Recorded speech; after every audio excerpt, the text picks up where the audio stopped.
Vamos começar? Advogados públicos precisam ter inscrição no OAB? Esse tema está sendo analisado pelo STF e o julgamento ainda não foi concluído. Nós vamos analisar os detalhes dessa decisão, do que a gente já tem até agora. Vamos trazer as repercussões práticas, principalmente para você que está estudando e sonha se tornar procurador ou procuradora. E aí, vamos ver o que realmente interessa para você. Você que está chegando agora no canal, segura a mão, deixa o seu like, se inscreve. Quando você chegar no final do vídeo, você concordar, entender o que eu tô falando e esse vídeo realmente te ajudar, porque aqui nesse canal a gente joga assim. Bom, tô até aqui com a minha colinha que eu preciso passar os dados técnicos desse tema para vocês, que como eu disse, tá lá no STF, o julgamento ainda não foi concluído, mas já foi iniciado e é um tema que está sendo julgado, está sendo apreciado na sistemática da repercussão geral. Caso você queira consultar, é o recurso extraordinário 609.517 com repercussão geral reconhecida, que é o tema 936. O que vale? O que a gente tira disso? Então, o que o STF decidiu aqui sobre a necessidade ou a desnecessidade de os advogados públicos se inscreverem na OAB vai valer para todo mundo. A gente já teve alguns votos, o Cristiano Zanin, que é o relator dessa ação, e ele já se manifestou pela não obrigatoriedade, ou seja, segundo o relator desse processo, os advogados públicos não são obrigados a se inscrever na OAB,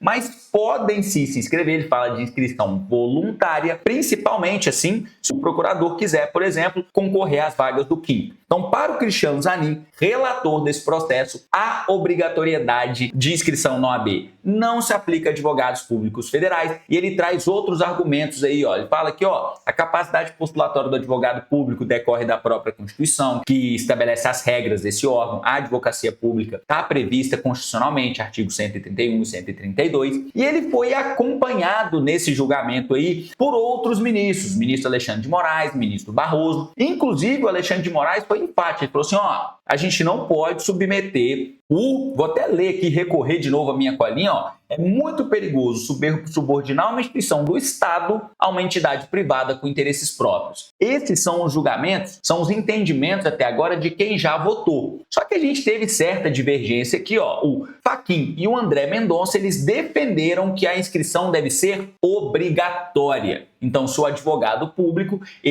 para exercer suas funções, ele tem que ter sim a inscrição no AB, nada de voluntariedade, tem que ser obrigatória. E a gente teve até um voto intermediário ali do ministro Fux, que defendeu um meio termo. Inscrição obrigatória só para as procuradorias, só se o cargo permitir atividade privada ou exigir no edital. Então, olha só, tem alguns ministros que já posicionaram pela não obrigatoriedade, sendo facultativo, outros falaram que deveria ser obrigatório, e tem o Fux ali que ficou no meio termo. O que é importante para a gente aqui? Vamos pensar na prática, vamos pensar em você que está estudando. Nesse momento, eu não acho interessante a gente ficar gastando muito tempo acompanhando isso aqui. Pensando nos estudos, esse é um tema importante? Importantíssimo. Primeiro, que a repercussão geral reconhecida, e segundo, porque impacta diretamente na atuação, no dia a dia dos procuradores, da advocacia pública de uma maneira geral. Mas nesse momento, você, estudante, não deve ficar gastando cabeça com isso aqui, não. Quando esse voto for concluído, quando esse julgamento for concluído, atualmente o ministro Toffoli pediu vista para analisar o processo com mais calma, então o julgamento está suspenso. Quando for concluído, é aquele julgamento que você tem que saber muito bem, inclusive os fundamentos. Então você tem que saber os fundamentos de quem votou pela obrigatoriedade, os fundamentos do voto do ministro Fux, que foi o voto ali de meio termo, os fundamentos de quem jogou pela não obrigatoriedade. Isso é julgado que tem cara de cair na primeira fase, na segunda fase, às vezes até numa fase oral, e em questões que o seu examinador pode explorar ali, mais do que a conclusão do que o STF vai chegar, se tem ou não tem que se inscrever, ele é muito provável de explorar aqui os fundamentos de cada decisão. Só que, como eu disse a vocês, esse julgamento ainda está ocorrendo. Não faz sentido você chegar ali e começar a ler todos os votos agora de uma vez. Calma, espera esse julgado terminar, vê ali, porque o mais importante, por mais que você tenha que saber também os fundamentos,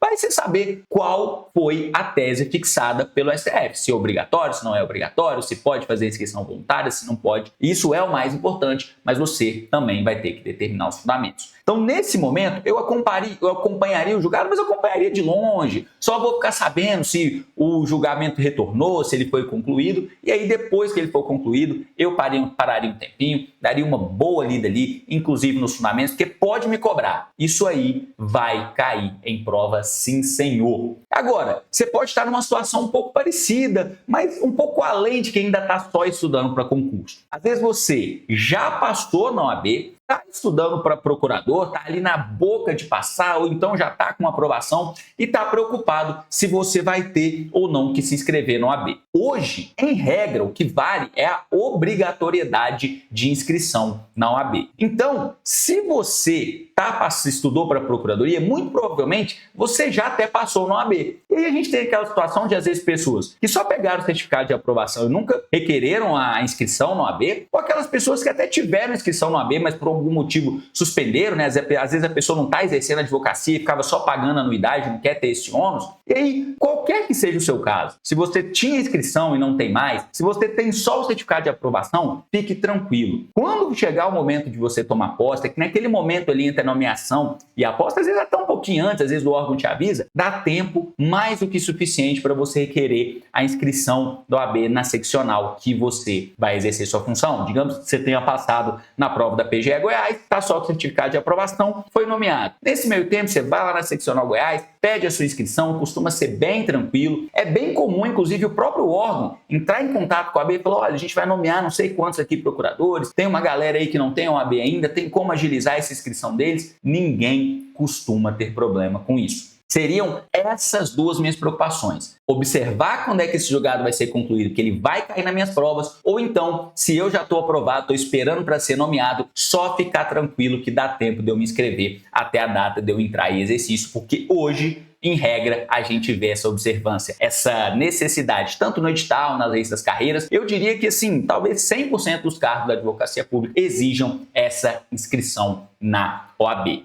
E aí não vale muito a pena a gente ficar olhando, até porque, vou falar a verdade, não depende de mim ou de você esse julgamento. Está suspenso, está com o STF, eu não vou ter piegas aqui. É claro que existem interesses de pessoas muito grandes envolvidas. Tem interesse financeiro, cobrança de anuidade, isso pode repercutir até no recebimento de honorários. Tá a OAB, tá a AGU com interesse nisso, inclusive tanto a OAB quanto a AGU já se manifestaram nesse processo e ambas são pela obrigatoriedade de inscrição dos advogados públicos na OAB. Tem repercussões aqui que a gente vê muitos interesses sendo defendidos, às vezes, pelas procuradorias em conjunto com a OAB. A OAB é uma instituição forte, ter o peso de, às vezes, a defesa da OAB em seu favor, em favor de uma categoria, é algo que tem que ser considerado. Mas olha só o que a gente está falando, cenário até político, de influências de pessoas muito maiores do que eu e você aqui do baixo clero, que eu que sou só um professor, você que é só um estudante de procuradoria. Então eu não ficaria preocupado com isso, não ficaria acompanhando esse julgamento de perto, eu focaria em estudar e depois acompanharia o resultado, porque isso vai cair nas minhas provas. É lógico que decidindo pela obrigatoriedade ou pela não obrigatoriedade, isso vai repercutir no meu dia a dia como procurador, isso vai repercutir em você também nos estudos, mas agora, infelizmente, não está nas nossas mãos. A gente não tem ingerência sobre isso. Vou até aqui dar uma conferida no meu celular se o Toffoli me mandou uma mensagem, se me ligou para pedir minha opinião,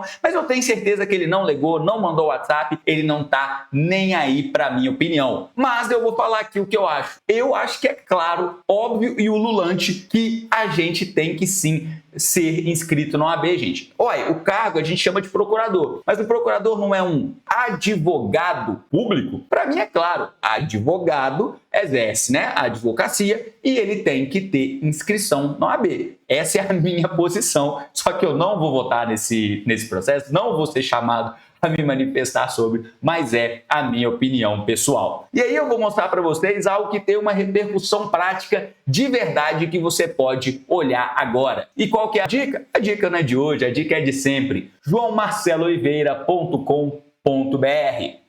Isso aqui é repercussão prática de verdade. Ó. Na nossa plataforma, você consegue ir aqui, ó, nas ferramentas, o Destrava Procuradoria. Será que tem procuradoria que permite advocacia privada? É só filtrar aqui, ó, Olha só, boa parte das procuradorias estaduais permitem. Infelizmente, a AGU está aqui, o pessoal está falando em tratativas, mas atualmente o panorama é que não permite advocacia privada, assim como tem algumas outras procuradorias estaduais também. Você pode ver quais procuradorias que têm mais tempo de férias, quais são aquelas que exigem ou não experiência jurídica e até consultar a nota de corte dos últimos concursos. É uma plataforma que está em constante evolução. A gente vai reunir aqui tudo o que o Conselho de Procuradoria precisa para aprovar. Tem aqui controle de simulado, tem o seu controle de desempenho, tem a ferramenta calendário que tá bonita pra caramba. Ó. Eu preciso mudar em outra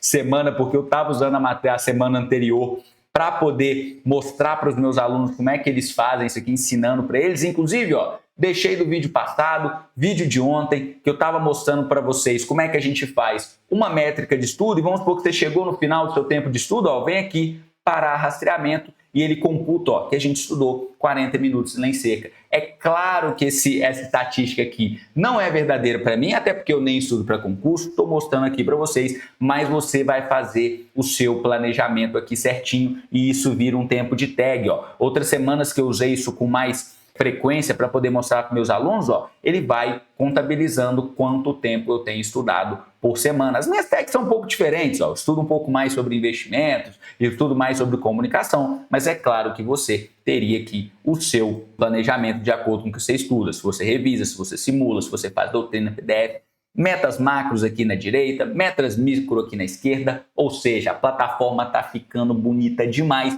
e estamos subindo novas coisas aí. Eu tô doido para contar para vocês, está em fase de teste, mas calma, logo logo vai estar tudo disponível para vocês. E como sempre, eu agradeço a atenção de todos vocês e até o próximo vídeo.